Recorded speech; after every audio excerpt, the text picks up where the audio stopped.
ವೀಕ್ಷಕರೇ ನಮಸ್ಕಾರ. ಇದು ನಾಣಿಕೇರಿ ನ್ಯೂಸ್. ನಾನು ನಿಮ್ಮ ಜಿ.ವಿ. ಸುಬ್ಬರಾವ್.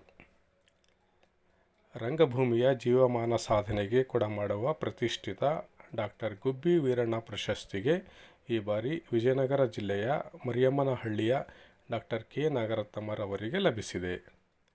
ಅವರಿಗೆ ನಾಣಿಕೇರಿ ನ್ಯೂಸ್ನಿಂದ ಅಭಿನಂದನೆಗಳು. ಈ ಕುರಿತು ನಾಣಿಕೇರಿ ನ್ಯೂಸ್ ಅವರೊಂದಿಗೆ ನಡೆಸಿದ ಮಾತುಕತೆಯ ಒಂದು ವರದಿ ನಿಮ್ಮೊಂದಿಗೆ.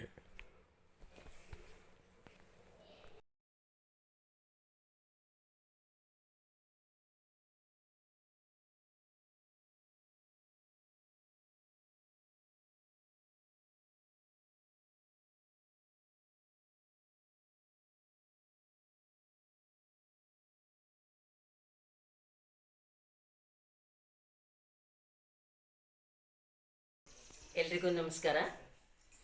ನಾನು ವೃತ್ತಿ ರಂಗಭೂಮಿ ಕಲಾವಿದೆ ಕೆ. ನಾಗರತ್ನಮ್ಮ, ಮರಿಯಮ್ಮನಹಳ್ಳಿ. ನಾನು ಚಿಕ್ಕವಳಿದ್ದಾಗಲಿಂದ ರಂಗಭೂಮಿಯಲ್ಲಿದ್ದೀನಿ. ಮುಂದೆ ಓದುವ ಆಸೆ ಇತ್ತು, ಆದರೆ ಓದೋಕ್ಕಾಗಲಿಲ್ಲ. ನಾವೆಲ್ಲ ಒಂದು ಬಡತನ ಕುಟುಂಬದಿಂದ ಬಂದಂಥವರು. ಅಪ್ಪ ದಲಾಲಿ ಅಂಗಡಿಯಲ್ಲಿ ಲೆಕ್ಕ ಬರೀತಿದ್ರು. ಅಮ್ಮ ಆಕೆ ನಿರಕ್ಷರಿ, ಆಕೆಗೆ ಹೊಲ ಗದ್ದೆಗಳಲ್ಲಿ ಕೂಲಿ ಕೆಲಸ ಮಾಡ್ತಿದ್ರು. ನಾವು 6 ಜನ ಹೆಣ್ಮಕ್ಳು, ಒಬ್ಬತ್ತು ತಮ್ಮ. ದೊಡ್ಡ ಕುಟುಂಬ ಸಾಗಿಸೋದು ಕಷ್ಟ ಆಗಿತ್ತು. ನಾನು ನಾಟಕಕ್ಕೆ ಹೋದರೆ ನಮಗೆ ಒಂದು 20-25 ರೂಪಾಯಿ ನಮಗೆ ಹಣ ಸಿಗ್ತಿತ್ತು. ಹೀಗಾಗಿ ಆ ಹಣ ನನ್ನ ಕುಟುಂಬಕ್ಕೆ ಭಾಳ ಅನುಕೂಲ ಆಯಿತು. ಹೀಗಾಗಿ ಅಮ್ಮ ನೀನು ದುಡಿದ್ರೆ ನಮ್ಮ ಕುಟುಂಬ ಸಲೀಸಾಗಿ ಸಾಗ್ಬೋದಮ್ಮ, ನೀನು ಇದನ್ನೇ ಮಾಡು ಅಂತೇಳಿ ಅಪ್ಪ ನನಗೆ ಅದರಲ್ಲಿ ಬೆಳೆಸಿದ್ರು. ನನಗೆ ಬೇಡಪ್ಪ, ನಾನು ಓದಿ ಏನಾದ್ರು ನೌಕರಿ ತಗೋತೀನಿ ಅಂತಂದೆ. ಅದಕ್ಕೆ ಆಸ್ಪದ ಆಗಲಿಲ್ಲ. ನಾನು SSLC ಓದಿದ್ದೇ ಹೆಚ್ಚು. ಆನಂತರ 67ರಿಂದ ನಾನು ವೃತ್ತಿ ರಂಗಭೂಮಿಗೆ ಪದಾರ್ಪಣೆ ಮಾಡಿದೆ. ನನ್ನ ಅದೃಷ್ಟ, ನನಗೆಲ್ಲ ಒಳ್ಳೊಳ್ಳೆ ಅವಕಾಶಗಳು ಸಿಕ್ಕವು. ನನಗೆ ಒಳ್ಳೊಳ್ಳೆ ನಟನಟಿಯರು ನನಗೆ ಭೇಟಿಯಾದರು. ಅವರೆಲ್ಲ ಕರೆಸಿದರು. ನಾ ಹಗರಿಬೊಮ್ಮನಹಳ್ಳಿ HB ಸರೋಜ, ಸುಭದ್ರಮ್ಮ ಮನ್ಸೂರ್, ದುತ್ರಿಗಿ ಸರೋಜಮ್ಮ, ಆಮೇಲೆ ದುತ್ರಿಗಿ ಕವಿಗಳು, ಹೀಗೆ ನಮ್ಮಲ್ಲಿರುವಂಥ ಕೋಗಳಿ ಪಂಪಣ್ಣ, ಕಾಸಿಂ ಸಾಬ್ರು, ನಮ್ಮ ದುರ್ಗದಾಸರು, ಮರಿಯಮ್ಮನಹಳ್ಳಿಯಿಂದ ಇರೋಂಥ ಎಲ್ಲ ಹಿರಿಯ ಕಲಾವಿದರು, ತಳವಾರ ಹನುಮಂತಮ್ಮನಿಂದ ಹಿಡಿದು ಗಂಗಮ್ಮ, ಶಾಂತಮ್ಮ, ಇವ್ರನ್ನೆಲ್ಲ ನೋಡಿ ಕಲ್ತವಳು ನಾನು. ನನ್ನ ಜೊತೆಗೆ ಹೆಸರೇಣಿಕ, ಏರೇಣಿಕ, ಎಂದ್ರೇಣಿಕ ಇವರೆಲ್ಲ ಜೊತೆಗೆ ಹಿಡಿದ್ರು. ನಾವು ಒಂದು ಮಹಿಳಾ ಸಂಘ ಮಾಡಿಕೊಂಡು ಮರಿಯಮ್ಮನಹಳ್ಳಿಯಲ್ಲೇ ಮಹಿಳೆಯರು ಒಂದು ನಾಟಕ ಮಾಡ್ತಿದ್ವಿ. ಲಲಿತ ಕಲಾರಂಗದಿಂದಲೂ ಬೆಳೆದೆ. ಅಲ್ಲಿ ಒಳ್ಳೊಳ್ಳೆ ನಾಟಕಗಳು ಮಾಡಲಿಕ್ಕೆ ನನಗೆ ಲಲಿತ ಕಲಾರಂಗದಲ್ಲಿ ಅವಕಾಶ ಮಾಡಿಕೊಟ್ರು. ಮುದೇನೂರು ಸಂಗಜ್ಜನವರ ಒಂದು ಶೀಲಾವತಿ ನಾಟಕ ನಮ್ಮ ಲಲಿತ ಕಲಾರಂಗಕ್ಕೆ ಕೊಟ್ಟರು. ಅದರಲ್ಲಿ ನಾನು ಶೀಲಾವತಿ ಪಾತ್ರ ಮಾಡಿದೆ. ಹೀಗಾಗಿ ಕೇರಳದಲ್ಲಿ ನಡೆಯುವ ರಾಷ್ಟ್ರೀಯ ನಾಟಕೋತ್ಸವದಲ್ಲಿ ಕೂಡ ನಮ್ಮ ನಾಟಕ ಭಾಗವಹಿಸಿತು. ಹೀಗಾಗಿ ನನಗೆ ಒಳ್ಳೆ ಹೆಸರು ತಂತು. ನನಗೆ ಗುಡಿಹಳ್ಳಿ ನಾಗರಾಜ್ ಅವರು ನನ್ನ ಜೀವನದಲ್ಲಿ ಭೇಟಿಯಾದರು. ಅವರು ನನಗೆ ಪ್ರೋತ್ಸಾಹ ಕೊಟ್ಟರು. ಅವರು ಪ್ರೋತ್ಸಾಹ ಕೊಟ್ಟೆ, ನೀನು ಓದ್ತೀಯ, ಬರೀ ಅಂದರು. ನಾನು ಬರೆದಿಟ್ಟದನ್ನು ಸುಧಾವಾರ ಪತ್ರಿಕೆಯಲ್ಲಿ 19 ವಾರ ನನ್ನ ಜೀವನ ಚರಿತ್ರೆ ಪ್ರಕಟ ಆಯಿತು. ಅದನ್ನು ಕನ್ನಡ ವಿಶ್ವವಿದ್ಯಾಲಯ ಮರಿಯಮ್ಮನಹಳ್ಳಿ ರಂಗಶ್ರೀ ಎಂಬ ಹೆಸರಿಂದ ಪ್ರಕಟಿಸಿತು. ಹೀಗಾಗಿ ನನಗೆ ಇನ್ನೂ ಆಮೇಲೆ ನನಗೆ 2001ರಲ್ಲಿ ರಾಜ್ಯೋತ್ಸವ ಪ್ರಶಸ್ತಿ ಬಂತು. ಆನಂತರ ನನ್ನ ಜೀವಮಾನ ಸಾಧನೆಗಾಗಿ ಕೃಷ್ಣದೇವರಾಯ ವಿಶ್ವವಿದ್ಯಾಲಯ ಗೌರವ ಡಾಕ್ಟರೇಟ್ ಕೊಟ್ಟರು.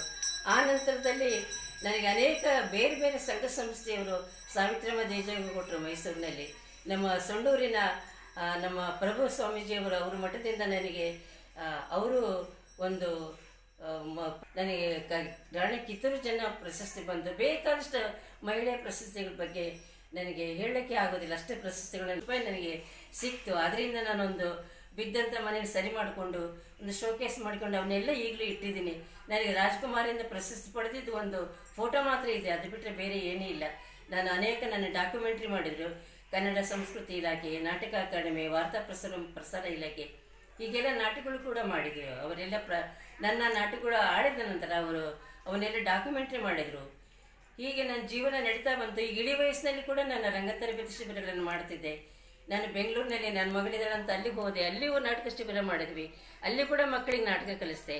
ಮೊನ್ನೆ ಒಂದು ನಾಟಕದಲ್ಲಿ ನಾನು, ನನ್ನ ಮಗಳು, ನನ್ನ ಮೊಮ್ಮಗಳು 3 ಪಾತ್ರ ಓದಿದ್ವಿ. ಅದು ನನಗೆ ಖುಷಿ ತಂದು. ಯಾಕಂದರೆ 3ನೇ ತಲೆಮಾರು ನನ್ನ ಮೊಮ್ಮಗಳು ಅದ್ಭುತವಾಗಿ ನಾಟಕ ಮಾಡಿದ್ಲು. ನನ್ನ ಮಗಳು ಸಂಗೀತ ಕಲಿತಿದ್ದಾಳೆ. ಅವಳು ಚಿಕ್ಕವಳಿದ್ದಾನೆ ಲಲಿತ ಕಲಾರಂಗದಿಂದ ಬೆಳೆದ್ಲು. ಅಲ್ಲಿ ಸಣ್ಣ ಪುಟ್ಟ ಪಾತ್ರ ಮಾಡ್ತಿದ್ಲು. ಅವಳಿಗೂ ನಾಟಕದ ಬಗ್ಗೆ ಉತ್ಸಾಹ ಇದ್ದು ಆಕೆ ಗಂಡ ಪ್ರೋತ್ಸಾಹ ಕೊಟ್ಟ. ಅಲ್ಲಿ ಕೂಡ ಕಲಾವಿದೆಯಾಗಿ ಬೆಂಗಳೂರಿನಲ್ಲಿ ಗುರುತಿಸ್ಕೊಂಡ್ಲು. ಅಲ್ಲೊಂದು ಲೋಕಚರಿತ್ರೆ ತಂಡದಲ್ಲಿ ಅವಳೊಬ್ಬಳು ಸದಸ್ಯೆಯಾಗಿ ಕೆಲಸ ಮಾಡಿದ್ಲು. ಹೀಗೆ ನನಗೆ ಆ ಕುಟುಂಬ ನನ್ನ ಒಂದು ಜೀವನ ನಾಟಕಕ್ಕೆ ಮುಡುಪಾಗಿಟ್ಟಿದ್ದು. ಪ್ರಶಸ್ತಿ ತಗೊಂಡ ಆತ ಕೂಡ ಚಿಕ್ಕ ವಯಸ್ಸಿನಿಂದ ಬಯಲಾಟ ಮಾಡಿದ್ದ. ಮೊನ್ನೆ ಆತಗೆ ಅಕಾಡೆಮಿ ಅವಾರ್ಡ್ ಬಂತು, ಅದು ಕೂಡ ಸಂತೋಷ. ಆ ಸಂತೋಷದಲ್ಲಿರುವಾಗಲೇ ನನಗೆ ಗುಬ್ಬಿ ವೀರಣ್ಣ ಪ್ರಶಸ್ತಿ ಅನೌನ್ಸ್ ಆಯಿತು. ಬಹಳ ಖುಷಿ ಆಯಿತು. ಅದಕ್ಕೆ ತಕರಾರು ಮಾಡಿದ್ರೆ ಕೆಲವರಿಲ್ಲ, ಆದರೆ ನಮ್ಮ ಕುಮ್ಮಿ ವೀರಭದ್ರಪ್ಪ ಅವರು ಖ್ಯಾತ ಕಥೆಗಾರರು, ನಾಟಕರು, ಅವರು ಇಲ್ಲ, ಇವರಿಗೆ ಆಗಲೇಬೇಕು ಈ ಪ್ರಶಸ್ತಿ ಅಂತಂದೇಳಿ ಅವರು ತಮ್ಮ ಸದಸ್ಯರನ್ನೆಲ್ಲ ಒಪ್ಪಿಸಿ ಈ ಒಂದು ಸಭೆಯಲ್ಲಿ ನನಗೆ ಒಂದು ಈ ಗುಬ್ಬಿ ವೀರಣ್ಣ ಪ್ರಶಸ್ತಿ ಕೊಡಲಿಕ್ಕೆ ಅವಕಾಶ ಮಾಡಿಕೊಟ್ರು. ನನಗೆ ಅವಕಾಶ ಮಾಡಿಕೊಟ್ಟಂಥ ಸಮಿತಿಗೂ, ಕುಮ್ಮಿ ವೀರಭದ್ರಪ್ಪನವರಿಗೂ, ಆ ಕಮಿಟಿಯಲ್ಲಿರುವ ಎಲ್ಲ ಸದಸ್ಯರಿಗೂ ಮತ್ತು ಕರ್ನಾಟಕ ಸರ್ಕಾರಕ್ಕೂ, ಮುಖ್ಯಮಂತ್ರಿಗಳಿಗೂ ಕೂಡ ನಮ್ಮ ಕನ್ನಡ ಮತ್ತು ನಾನು ಅಭಿನಂದನೆಗಳನ್ನು ಹೇಳಲಿಕ್ಕೆ ಇಷ್ಟಪಡ್ತೀನಿ. ಇದುವರೆಗೆ ಎಷ್ಟು ನಾಟಕಗಳ ಅಭಿನಯ ಮಾಡಿದ್ರಿ ಹಾಗೂ ನಿಮಗೆ ಇಷ್ಟವಾದ ನಾಟಕ ಯಾವುದು? ನಾನು ನೂರಾರು ನಾಟಕಗಳು, ಸಾವಿರಾರು ಪ್ರಯೋಗಗಳಾಗಿದ್ದಾವೆ. ನಾನು ಸುಮಾರು ಲೆಕ್ಕ ಹಾಕಿದ್ರೆ ಒಂದು 20,000ಕ್ಕಿಂತ ಹೆಚ್ಚು ಪ್ರಯೋಗಗಳಾಗಿರಬೇಕು. ಆದರೆ ನಾಟಕಗಳು ನೂರಾರು. ಅದರಲ್ಲಿ ಗಿರೀಶ್ ಕಾರ್ನಾಡ್ ನಾಟಕ ಬಂತು, ಕಂಬಾರ ನಾಟಕಗಳು ಬಂದವು. ನಮಗೆ ಇಲ್ಲಿ ಇದು MP ಪ್ರಕಾಶ್ ಅವರು ಆ ನಾಟಕಗಳು ಮಾಡ್ತಿದ್ರು.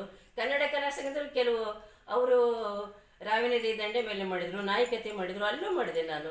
ಹೀಗಾಗಿ ಕನ್ನಡ ಕಲಾ ಸಂಘದಿಂದ, ಲಲಿತ ಕಲಾ ರಂಗದಿಂದ ಮತ್ತು ನಮ್ಮ ರಂಗಭಾರತಿ ಹೂವಿನಡಗಲಿಯಿಂದ ಈ ಎಲ್ಲ ತಂಡದಿಂದ ನಾನು ಬೆಳೆದದ್ದು.